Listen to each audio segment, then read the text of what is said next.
And let's include the rest of notes. And there's these two as well.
So our official start class, see you in 10 more minutes.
One more minute.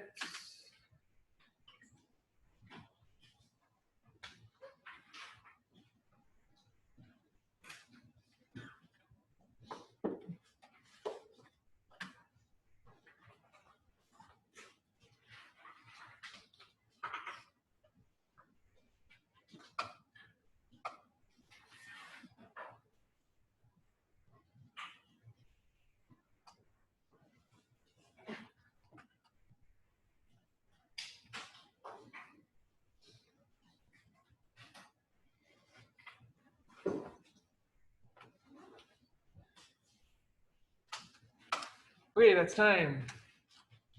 So we're gonna go over the quiz again. I've got the answers pulled up here on Python Tutor like normal.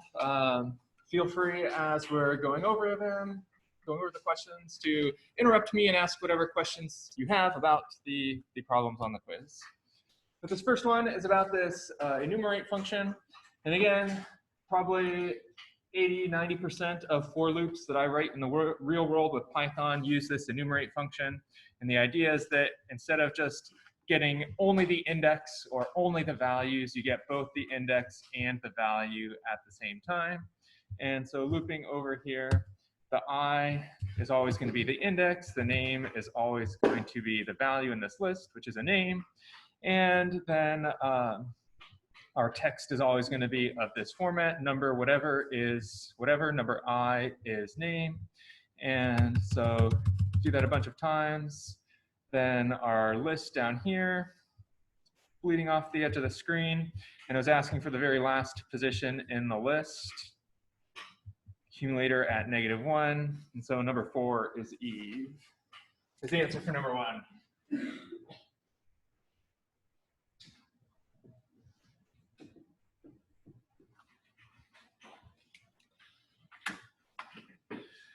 Number 2. So the this one-line version of the if statement always must have a corresponding else, and the condition part goes in the middle between the if and the else. So if this thing is truthy, you do the thing on the left. If it's falsy, you do the thing on the right. And in this case, 1 is the condition, 1 is truthy. We do the thing on the left, get x equals 0, print out x equals 0.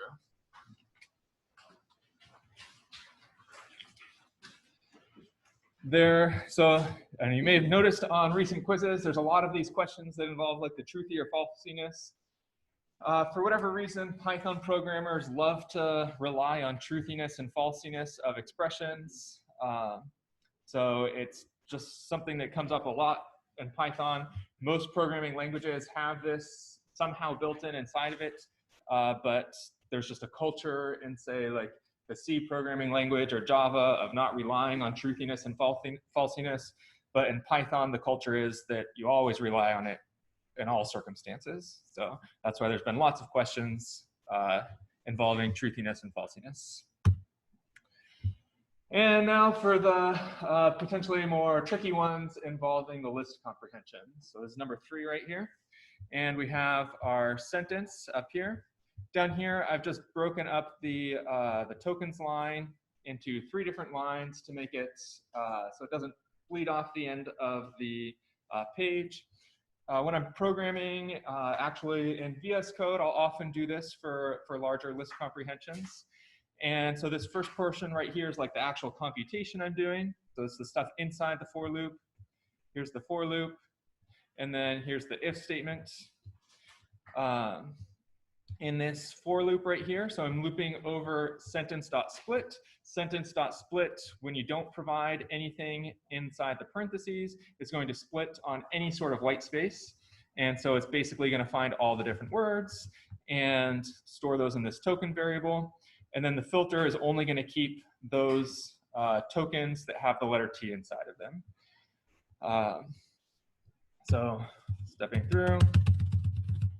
We'll just jump to the end because of the comprehension here.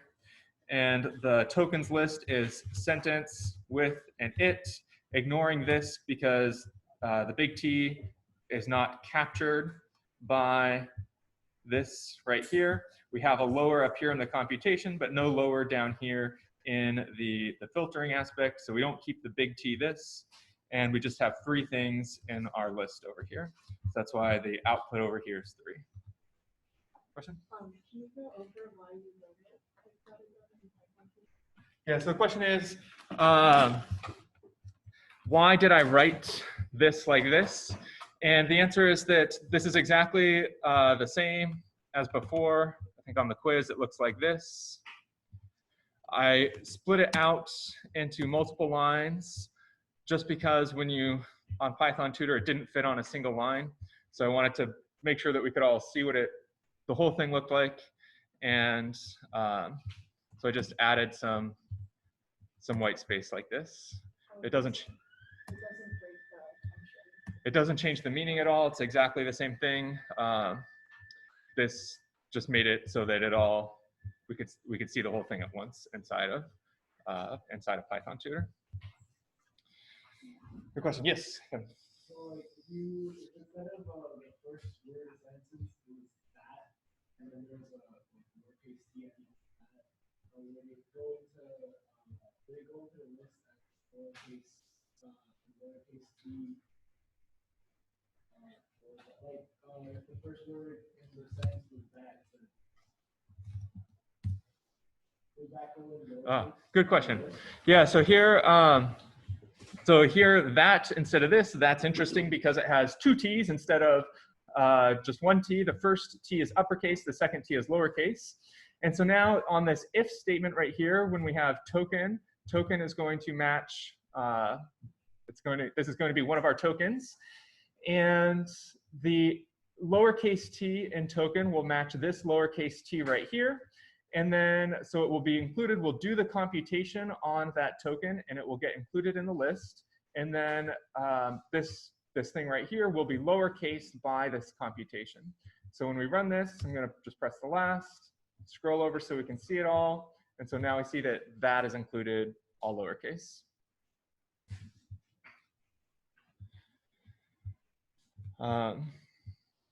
Let's see if this problem looks familiar. It was exactly the same as a problem on the question bank. I just replaced the word with the word token inside of here.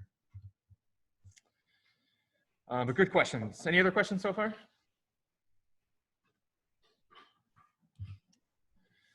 Okay, so this problem's a little bit, I don't know, there's just a lot going on in this list comprehension right here because there's a lot of square brackets. And so the thing that we're going over is this 1, 2, 3 right here. And we're going to do this for each of these 1, 2, 3 elements. There's no if statement, so there's no filtering. And then I'm going to compute the range of 1, the range of 2, the range of 3, and just convert that into a list, not doing any processing. There's no if statement over here. So we're going to get the range of 1, the range of 2, and the range of 3 in list format. Jump to the end. Here's our list with the range of 1, the range of 2, and the range of 3. Oh, and it looks like I forgot to add the actual print x equals x line. There we go. So the answer is 1.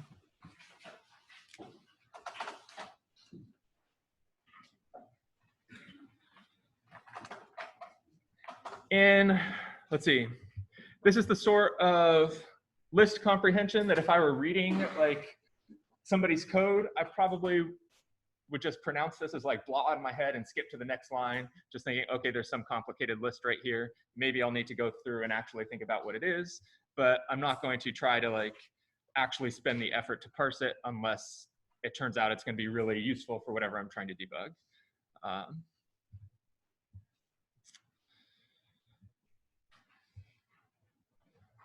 Any questions? Okay, the last one, we have the big list of Trump tweets. Is that a question? Okay. Then down here, I've just rewritten the way the tweets are written again.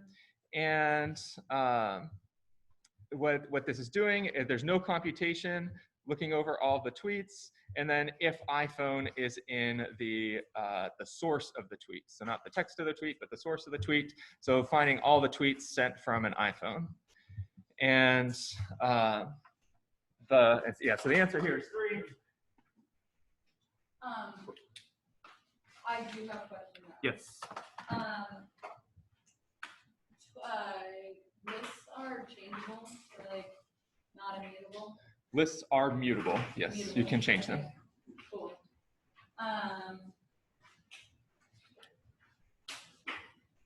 Does that answer the question? Yeah. Okay.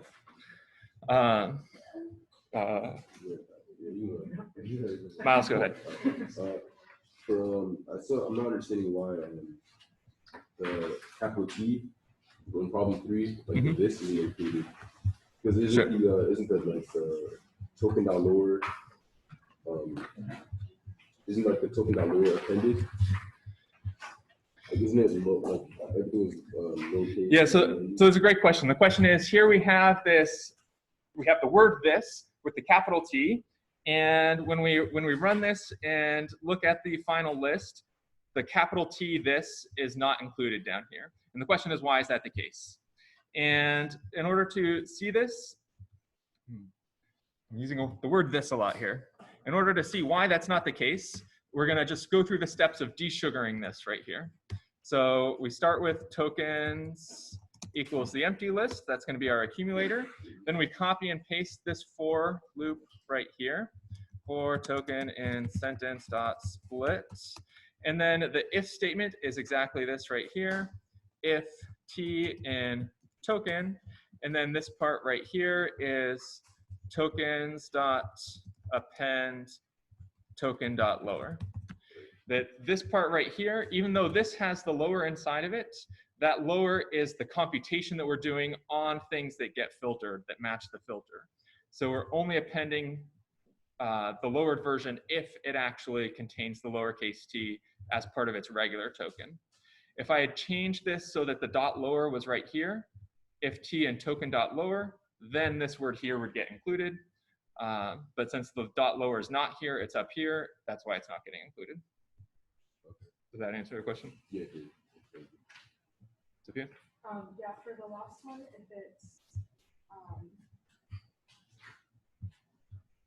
it's just if iPhone and tweets, there's no lower, then it just be 0. Yeah, so along those same lines, the question is, what if we remove this dot lower right here? Well, here we have iPhone all lowercase, but all of the iPhones mentioned in the source have the uppercase P, and so nothing would match, we would get 0. Adding the dot lower here makes it so that this P is lowercase, and so it matches the iPhone here.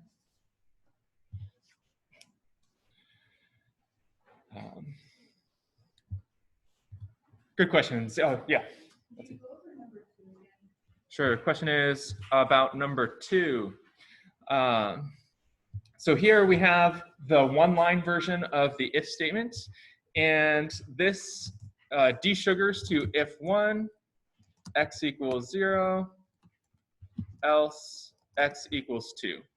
That whatever is between the if and the else is the condition, the part that goes right here in the if statement. The thing to the left of the if is the true case. The thing to the right of the else is the false case. And so that's the desugaring. And then the other tricky thing is that because this condition is not just true or false, you have to think about the truthiness of this condition. And for numbers, anything that's not 0 is truthy. So this is equivalent to true, and we get x equals 0 right here.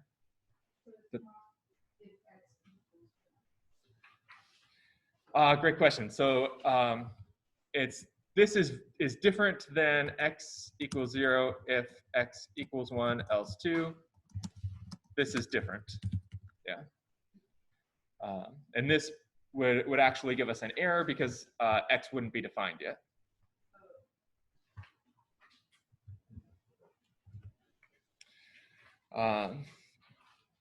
Good questions. Any other questions about anything from the quiz? And just one last real quick note is that if you remember from the lab on looking at Trump's tweets, that the tweets sent from an iPhone were sent from his staffers, and the tweets sent from the Android were actually sent from Trump. So these tweets are Trump staffers wishing happy birthday to various people instead of Trump himself. Okay, go ahead, and each problem is worth 2 points. Total up your score, put it on the top, and pass it up to the front when you're ready.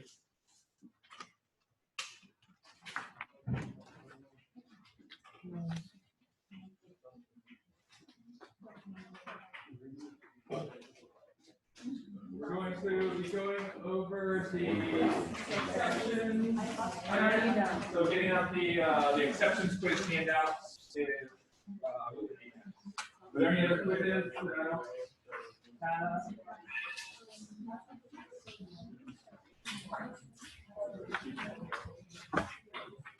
It on VS Code. Should we open exceptions practice quiz on VS Code? Oh, yeah, question. Yeah, so we're going over the exceptions practice quiz next. And I'd recommend just getting the paper out and going over it on the paper. I'm going to pull up Python Tutor with all the questions on it, and we'll go over exactly what's going on in Python Tutor. Oh, actually, yes. Before we get to that, though, I want to just do a quick recap of the last lab, the Dracula lab. That's so the labs are all graded. People did really well overall in this, and but a number of people had issues where you were getting weird things that look like this, where like this A with a little hat on it right here, where there's supposed to be an apostrophe, and you didn't lose points if this happened to you, but it's a Unicode related issue, so I thought it would be good for us to just go over in class real quick what's happening here with this. So again, the issue here is there's this A with a hat on it. A's are not supposed to wear hats in English. This is supposed to be an apostrophe right here. And there's lots of spots throughout the document where different things like this got messed up for some people. And so we'll real quickly talk about why that's the case. I have my solution opened up over here that my solution just opens up the file, then calls the replace function a bunch of times. And that's all you needed to do for the assignment. But a number of people also in your solution actually downloaded the file itself. You weren't required to do this as part of your assignments. That for me, I just did the right-click Save As on this file to download this file. And if you did that, if you saved the file from Firefox, then you probably did not have this Unicode encoding issue. But if you did this technique right here, you probably did have this Unicode encoding issue. And the reason is that requests.get, by default, uses an encoding called ISO 8859-1. And this is a really, let's see, maybe like 20 years ago, this was a really popular extension to the ASCII encoding because it has support for all Latin languages like French and Spanish and basically every European language. But the thing that it does not have support for is non-Latin based languages or all of these sorts of fancy punctuation marks. So like right here, there's supposed to be a little fancy apostrophe that's not just the normal up and down, straight up and down apostrophe, but the little curly apostrophe. And that curly apostrophe is being replaced by this A hat. The way to fix this is to specify the encoding of the text downloaded by requests.get. And for the requests library, the way you do that is you add a line that looks something like this. So if R right here is the return result of requests.get, we say r.encoding. And in this case, the file happens to be UTF-8 encoded. I know it's UTF-8 encoded because if I come up to the top here, it tells me right here that it's encoded with UTF-8. And if I look at the HTML, so right click and then viewing the page source, HTML has this meta tag right here where you can specify the encoding of your file, and right here it says UTF-8 encoded. So the requests library isn't smart enough. It doesn't know anything about HTML, so it's not smart enough to go inside of here and find the UTF-8 encoding right here. And that's something that sort of the most correct way of doing this would be to take this R object, open it up, and parse through, find what encoding it is, and then write it based on whatever the encoding was that we found. But since the vast majority of things these days are UTF-8, and we know this one's UTF-8, we can just do it like this. And now if I run this, it's going to download this file correctly with the UTF-8 encoding. And once it's finished, I'll open it back up in Firefox, and we'll see that those, let's go back down to where the A hats are. Here's the A hats from the old version. I'll refresh it now. And, uh-oh. Save that. I need to go into my, what it did was it saved it into my CS40 folder because that's where I ran it from. I need to go into my week 9 folder, run it from here, and then it will save the file in the correct spot where I was loading it in Firefox, and we should hopefully see some apostrophes appear.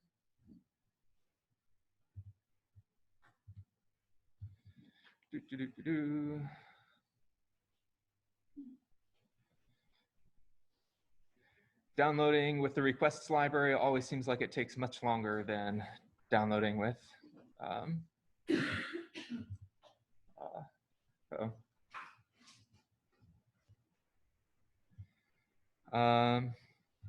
well, okay, maybe it doesn't want to download for whatever reason right now,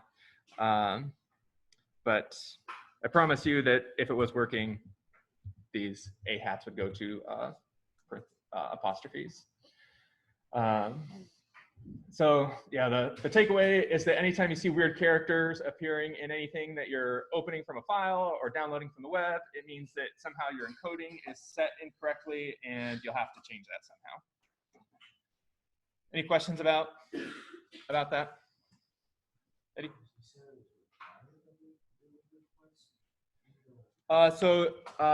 It was not required to do this. My original solution does not do this. I just downloaded it myself manually and then only worked with the files. But if you wanted to do this, if you did this and did not do this line right here, then you probably got those weird characters appearing.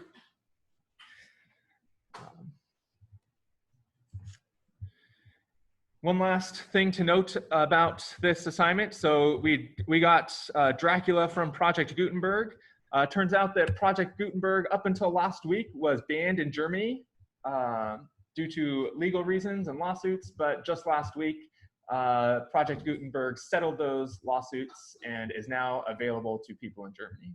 And I just thought that was funny that Germans couldn't access a German named website named after a famous German. Okay, so the rest of the class today, we're going to talk about more of these exceptions. And again, the exceptions are all of the bad things, the big major bugs, the errors that happen in Python. And we're going to start by looking over the your next quiz here. And then we'll go into VS Code in a little bit and see a little bit more about this traceback or stack trace thing that we started talking about last time. Again, my hope is that this is a relatively easy topic, easy week, that as your other midterms are maybe going on right now, you have a little bit of a break in this class.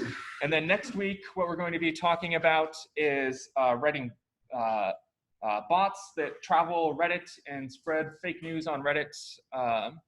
And so next week, we're going to have probably one of the more intense weeks that we've had in class.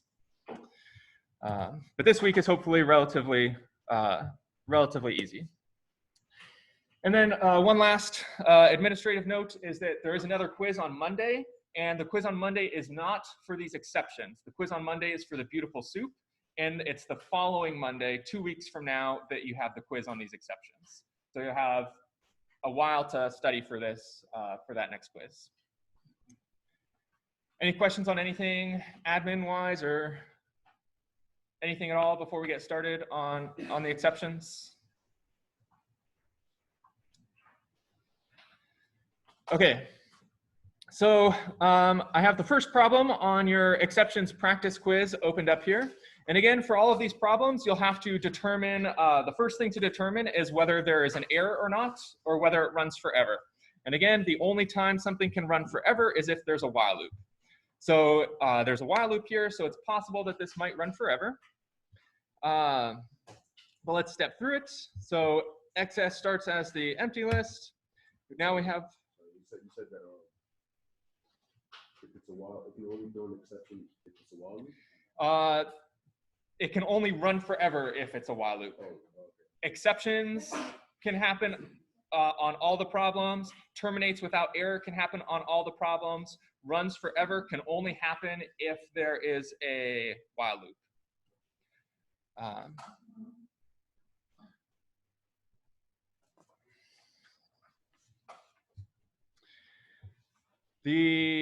Let's see, yeah, so our XS variable starts as the empty list. And again, the empty list is falsy. So when we have while XS, if this thing right in here is falsy, we do not go inside and do this content here. We skip over the while loop.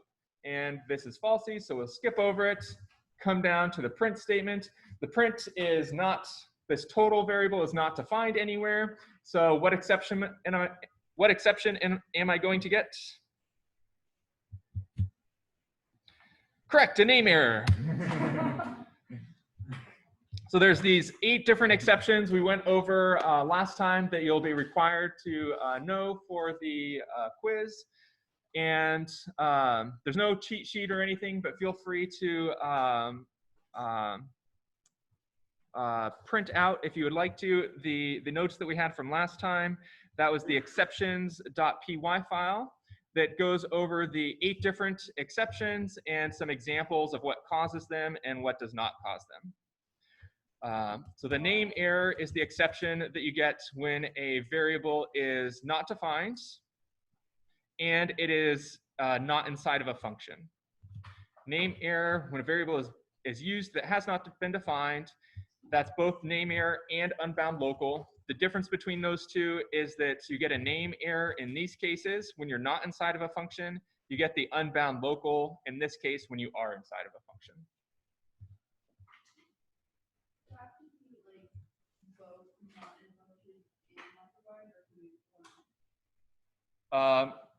Good question. So for the unbound local error, it must be both not defined and inside of a function. You can only get either of these if a variable is not defined. To get a name error, it's not defined and it's in the function. The while loop is the Name error is not defined and outside the function. Exactly. And then it would be a name error because we're getting the error on line 4, which is outside the function. We're not getting the error on line 3 because it's in the. Yeah, I'm just confused on why we wouldn't get the error on line 3. Yeah, this is a great question. Here we have line 3 right here, where so let's go ahead and desugar this really quickly so that we can see why we might get a name error right here. Here we have, this is sort of like defining the total variable right here, but it depends on this total variable right here, and this total variable has not been defined yet. So if we were to ever execute line 3, then we would get a name error because of this right here. The reason we don't get a name error on line 3 is because we never actually look at line 3.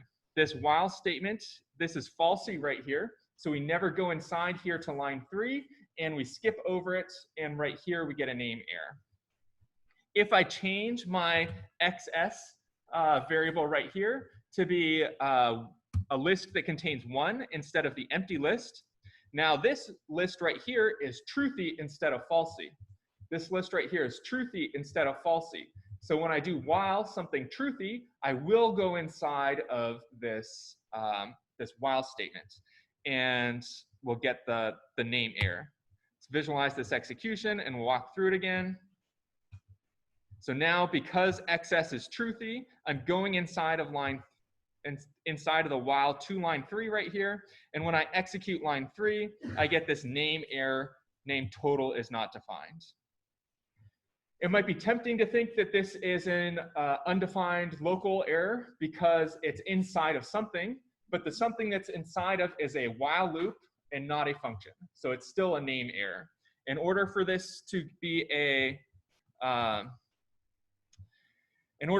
the unbound local error, I would have to do something like put it inside of a function. Define foo, put all of this inside of the function, and then call foo down here like this. When I run this, when I do the define foo, again, the defining doesn't take me inside of any of these lines. It takes me to the very next line at the same indentation level. It'll take me down here to line 5. So when I press next, we don't execute any of these things, so I don't get any error messages, even if code in here is incorrect. It's on line 5 when I call the foo function, press next, then I go back into the foo, and I know I'm inside of the foo function now because I'm no longer in this global frame, I'm in this foo frame down here. Now when I press next, go through, get to this line that has the error, we get the unbound local error because now I'm inside of a function. So it doesn't matter whether you're inside of a while loop or a for loop or any kind of loop, an if statement, none of that matters. It's only if you're inside of this defined function that you get the unbound local error. Ready? Did you say that even if access is true, you still would get error? So here, here XS is truthy. And the reason I'm getting a name error is on this line right here. When I try to evaluate total plus 1, total's not defined yet. And so that's why I get either the name error or the unbound local error, depending on whether I'm inside or outside of the function. So does this mean like, does this mean that you can't use an accumulator on a while statement? Because it's always going to be trying to figure out whether it's always going to be translating into truthiness. This is a great question. The question's about, can we use this accumulator pattern on a while loop? And the answer is yes, but you have to be really careful. So here, if I wanted to, let me open up a whole new Python tutor. So let's say we have XS equals the empty list, and then we can do something while the length of XS is less than 5, XS dot append 1 like this. Here, the condition inside of the while loop is not just XS, it's some property about XS. So as XS grows, it's going to be, it's going to get bigger and bigger because of this appending. So eventually it'll be bigger than 5, and we won't go through here. We can walk through this and we'll see that it'll eventually get bigger than 5 and then the program ends. If I change this by not doing an append, but doing something else like print XS equals XS, then this is just gonna go on forever because this XS variable is never going to change. So this condition right here is, since it was true once, it's always going to be true. So you always have to be careful when you have a while loop that your condition over here, you're somehow making progress towards making this condition false. In this case, adding something to it is making progress towards making it bigger, which makes progress towards making it false. Did that answer your question? Yeah, so, but like, when it comes to the empty brackets on top, right, why is it not considered false? You're just skipping the while statement. Yeah, so the question is, here we have a falsy, XS right here is falsy. And so if I change this so that the condition right here was just XS, then this would be evaluating as something falsy and it would skip the stuff inside. And so this might look like an infinite loop because we're never like appending to XS. And it would be an infinite loop if we ever got inside of it, but here we never get inside of it. So it starts falsy, it stays falsy. If we change this so it had something inside of it like this, then it starts truthy and stays truthy forever, and it's just going to loop forever.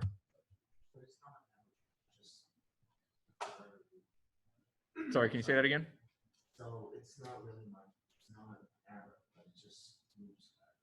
Correct. So this is, technically we say this does not throw an exception.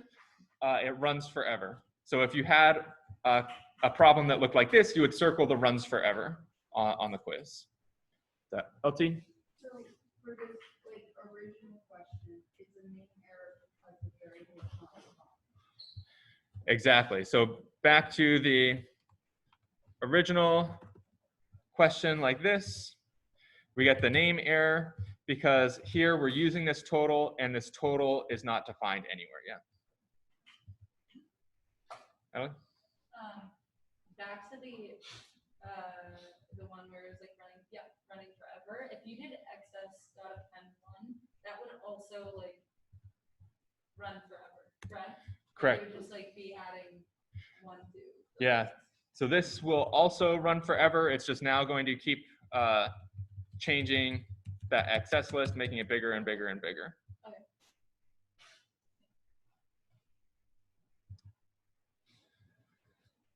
All good questions. Any other questions so far?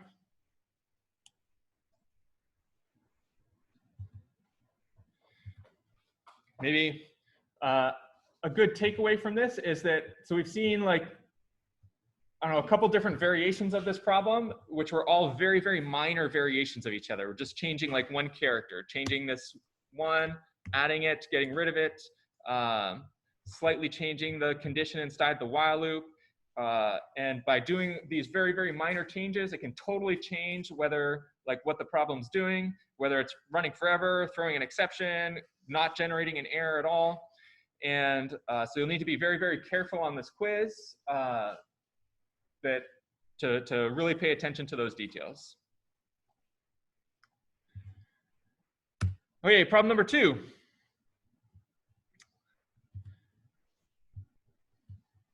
So this one's going to throw an exception.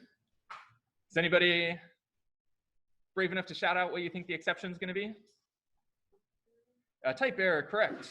So here, there's many different causes of the type errors. The type error is the most complicated of the different error messages because there's many different causes. But the simplest cause is when you're doing math operations on 2 different types. So like a string and a number. And so we get a type error here. But again, be careful because there is a few situations where you can use 2 different types. If you use 2 different number types, that's generally okay. And you can multiply strings by integers, and that is also okay. Okay.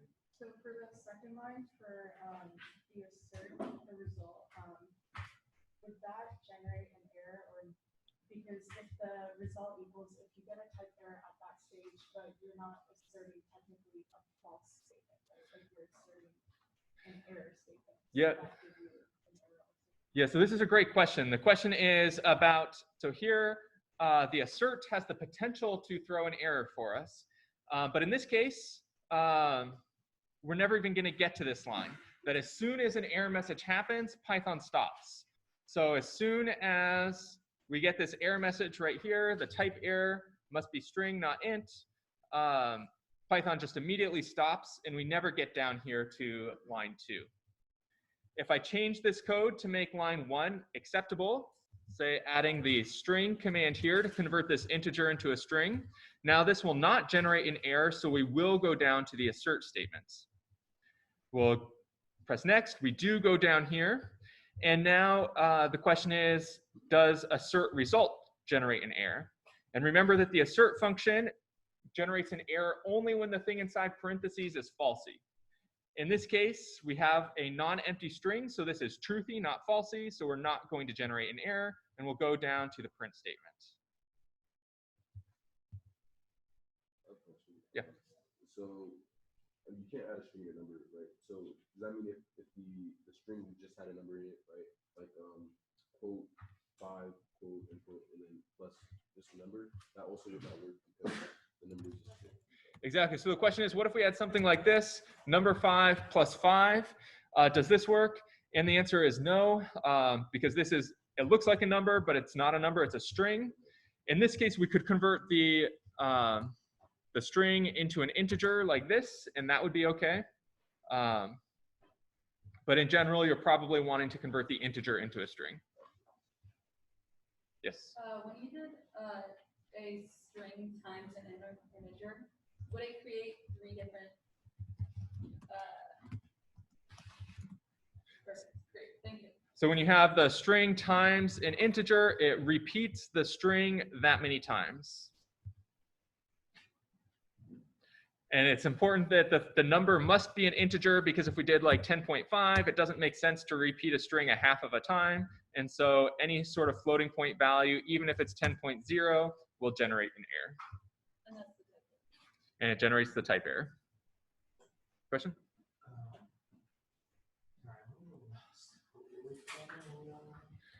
This is problem 2 on the quiz.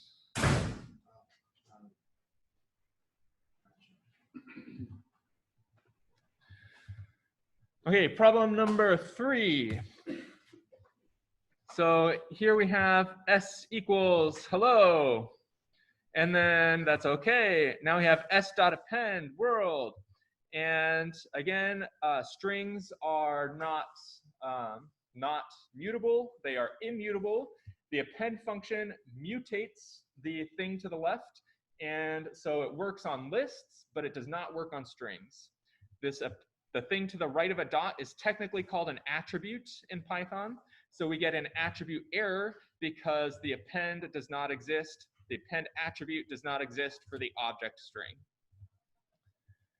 If we change this so that s was a list instead of a string, like that, press next. So now s is a list and not a string. You can append to a list. You cannot append to a string.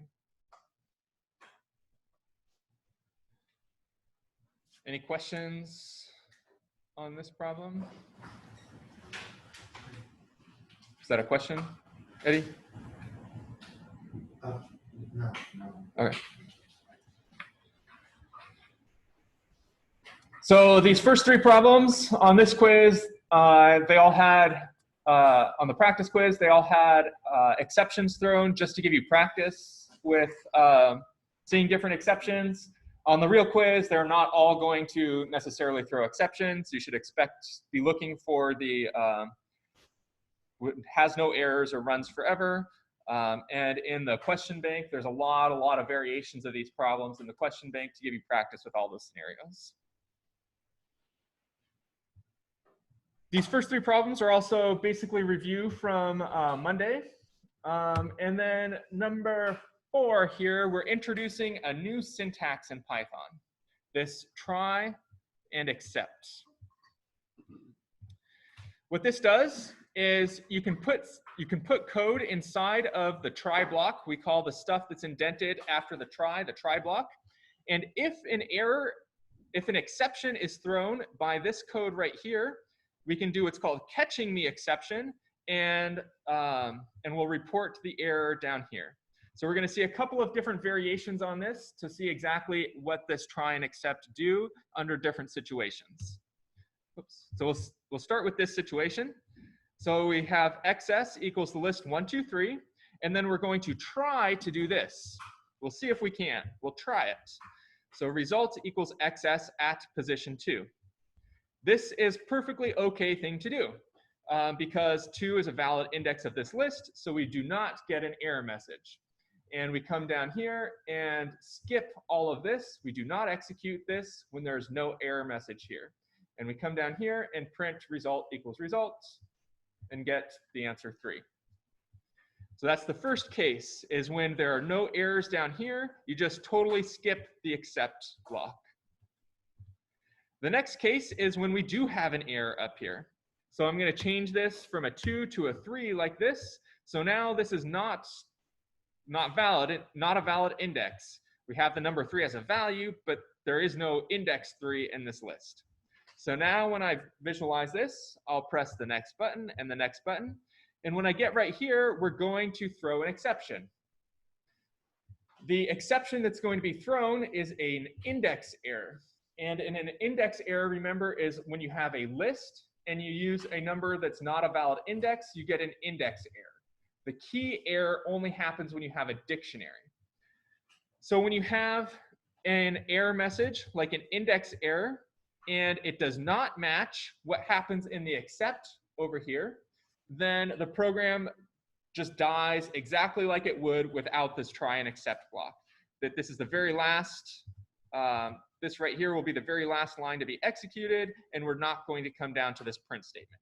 We'll never get to that print statement down here because we threw an error right here, and the error did not match the exception listed here.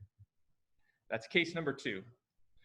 The last case is when we change this so that the exception does match. In this case, as soon as we hit the exception right here, we have index error.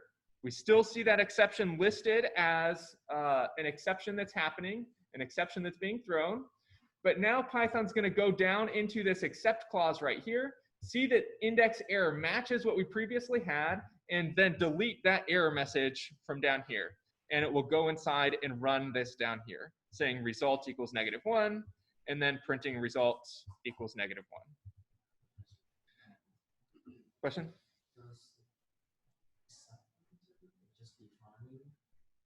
Sorry, can you say that louder? Except. Doesn't mean like it's defining. So the question is, what exactly does this except mean? And the answer is that you always have this pattern of try and except, sort of like if and else, that except can never happen except after a try, and except is always followed by an exception over here. The meaning of except is that if inside of this try block, this particular exception is thrown, then instead of panicking and aborting Python, it will run this code down here. So we're going to try to do this, except if we get this, we'll do this instead. So the English way of reading this is try to do this code right here, except if it fails because of an index error, then do this code down here instead. And it's important that this error message right here must exactly match whatever the error that you got from up here is, or this will not run, and the code will continue to panic. So just to illustrate that again, if we change this to a key error right here, visualize the execution, we get an index error thrown right here. And when we hit the next line, we go to accept. Python sees that this key error does not match the index error that was gotten from the previous line.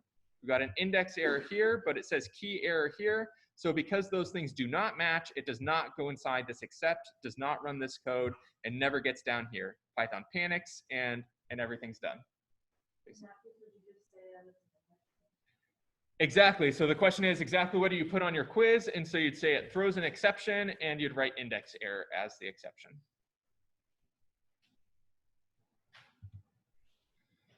Great questions. Any other questions so far? Just to make sure number 4, it runs without The original code had a 2 right here. And so here, everything runs without error. Even though this key error does not match what we would have gotten up here, because there was no exception thrown up here, it doesn't matter. We try this code and skip the except part and just come down here to the print.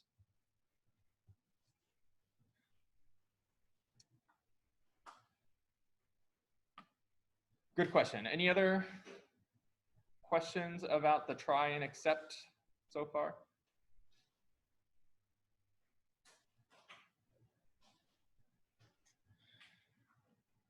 Okay, so then the last problem on the quiz, the practice quiz, we have a dictionary up here with a handful of things defined inside of it.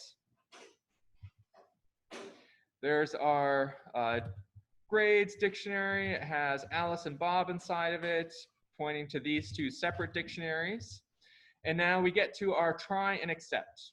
We're going to try to do this line right here. And there's a number of problems with this line right here. So this is going to throw an exception. Does anybody want to guess what the exception is? Be unbound here. Unbound. So here, and why would that be? Because the variable, the key is a string. It's not a list. Or what would you say, element? Exactly. So here, when I press next, we'll get the name error. So it's not inside of a function, so we get the name error instead of the unbound local. But the reason is because of Alice right here. Alice is, it's not in quotation marks. So this is a variable in Python, and this variable does not exist. And if I wanted to actually reference this entry in the, this entry right here, then I would have to put quotation marks around Alice like this. Similarly, this homework 1 right here is not, it doesn't exist. And so if I wanted to actually reference this homework 1 right here, I would have to put quotation marks around it like that. Now when we run this, we're still going to get an error. Now we get the type error, because when we have, after we evaluate all of this right here, we're going to find this is our value that this, so grades at Alice at homework 1, grades at Alice at homework 1 evaluates to the integer 99, and I'm doing the string plus an integer, so that's the type error doesn't work, and so we get the type error and we panic.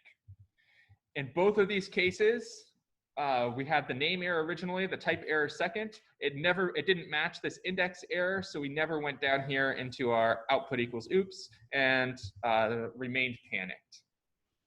If I change this except to a type error like that, visualize the execution, then it's going to do the output equals oops and print that out. If I change this, keeping this as a type error down here, but change this so that we have no quotation marks around Alice like this, then we're still going to have the name error, because the name error happens before the type error. The name error happens first because in order to get to this number 99, we have to know what is being put here inside of these parentheses, and so Python tries to figure that out, and it can't, and we get the name error right there. So you said it was a name error because it's outside of the function? But I'm confused. How is it like outside of the, wouldn't this be like inside of the function? So this is a great question. The question here is, why is this a name error instead of an unbound local error? And the answer is because even though we're inside of a try block, we're not inside of a function block. We only get the only time that you can get the unbound local error is if you have this define foo, and then everything is indented inside of that.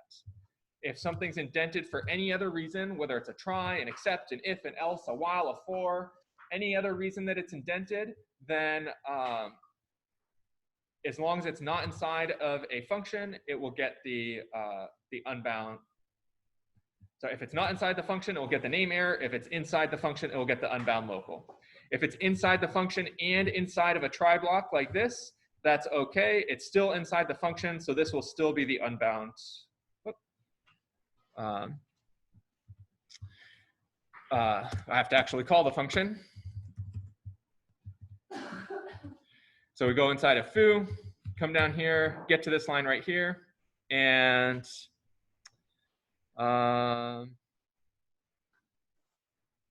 name error, Alice is not defined.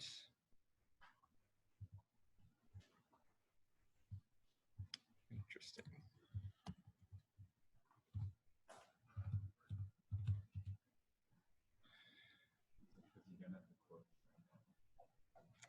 So the question is, so here I'm getting the name error because So it's name error versus unbound local error because there's no quotation marks around Alice, but hesitating because we're getting the name error instead of the unbound local error. And my instinct is that this might be a bug in pythontutor.com. If I copy all of this into VS Code and run actual Python, so let's save this. We're in week 9 as just test.py. Python 3 test.py. Oh, it's still a name error.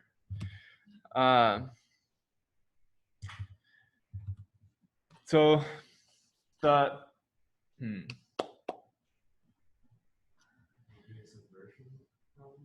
no, it's I know what the problem is. So technically this is a global variable right now. If I say down here Alice equals 5, that will change this to being a local variable. Unbound local error. The difference between a global and a local variable is something that we will cover in the next class, the follow-on class to this. On your quiz, though, there's no functions, so everything is guaranteed to be a name error. The unbound local error, the reason that I put that as one that you should know about is because that's one that you will encounter while you're working on things in practice, and you should think of that as being the same thing as a name error. On your quizzes, though, there are no functions in the quizzes, so you will never, it is always wrong to put unbound local inside of a quiz. I see there's some questions. Before I get those questions, I want to just restate what I just stated so that it's clear for everybody. But there are no functions on the quiz, so you will never have to put an unbound local error. The reason we talk about that in class is because you will see that while you're actually programming. Okay. This isn't super important, but what does unbound local error mean? Like, how do we get the word unbound local? What does that mean? So there's a great question. So we have unbound local error. Technically, when the verb to bind in Python, this equal sign is binding this value on the right to this name on the left. So we have a name on the left that is not bound, so that's why we get unbound. We get the local because this is technically a local variable instead of a global variable. If we look inside of Python up here, we have variables that are declared in here. This is a local variable because it's inside of the foo function. This foo right here is a global variable because it's inside the global frame.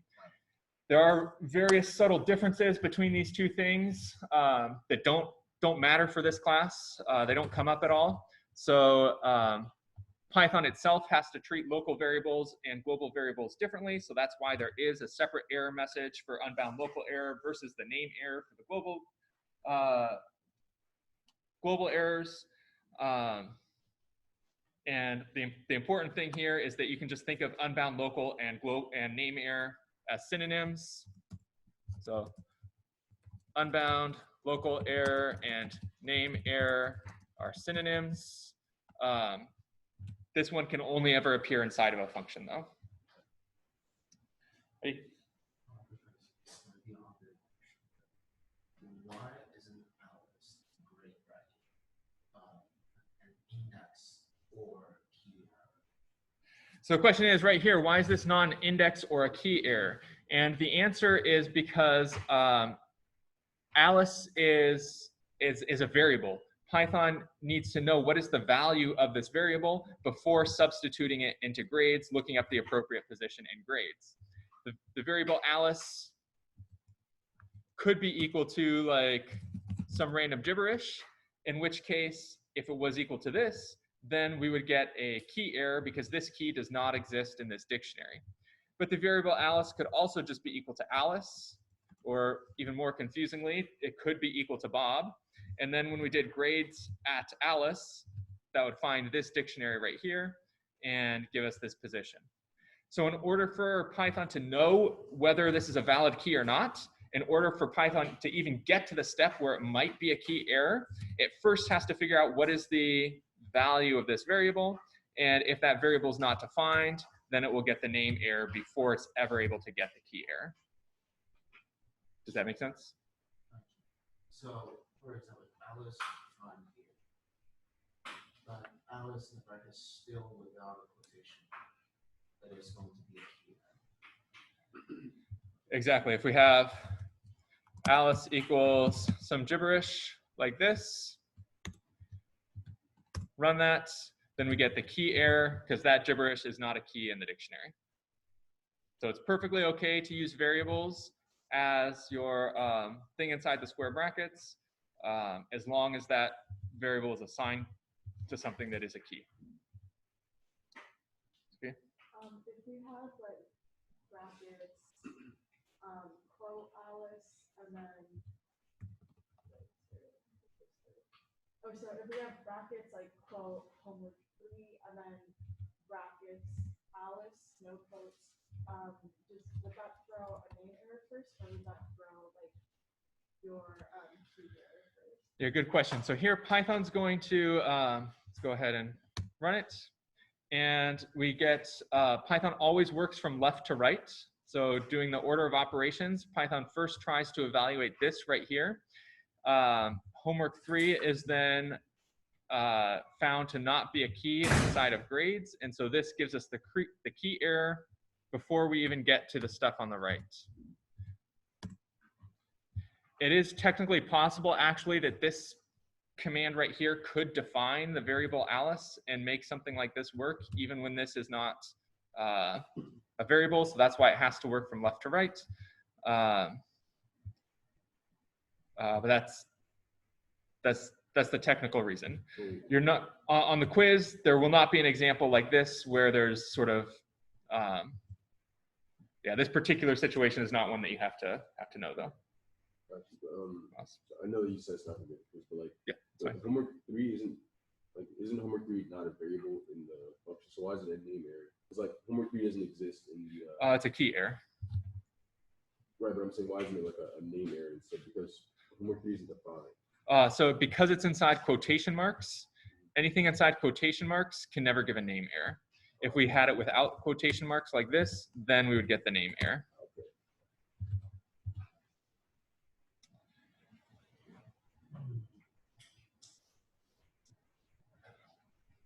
Let's see, we just have a few minutes left, so I want to talk about like the actual, like in practice, when would people use this try and except pattern?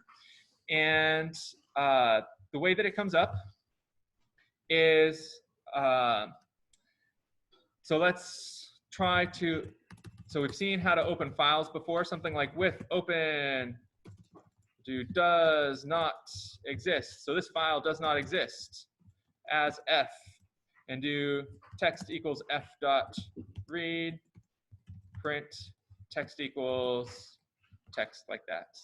And we'll save this as wednesday.py. And I'm going to run this code up here. And you see that we get this file not found exception. Anything on the very last line to the left of the colon is the exception that got thrown. And then we look up here that here's our file right here, line 1. That's the line that the exception happened on. And so this file right here does not exist. It doesn't exist, so it threw the appropriately named file not found error exception.